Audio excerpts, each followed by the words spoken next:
Stories, I'm a fool for your love.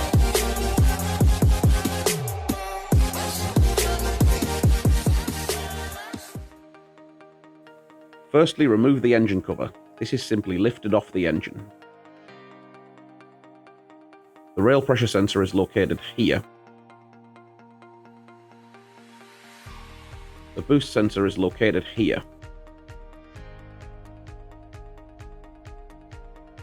Remove the rubber injector cover. This should easily lift off.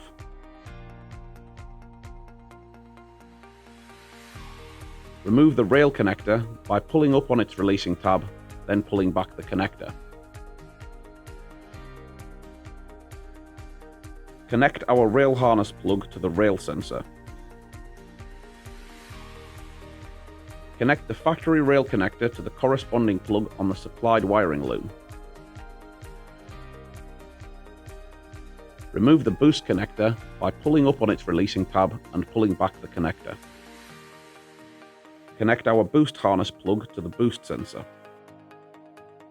Connect the factory boost connector to the corresponding plug on the supplied wiring loom. Connect the unit to the wiring loom. Start the engine and ensure the LEDs illuminate in accordance with the supplied instructions.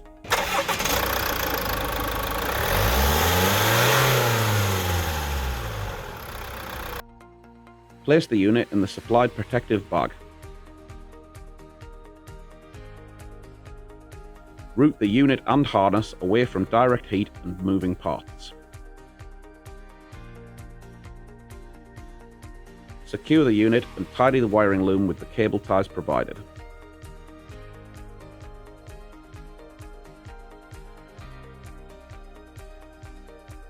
Replace the rubber injector cover.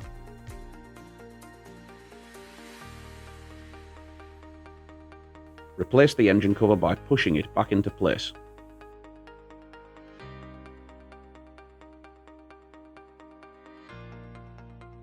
If you have any questions, please contact us.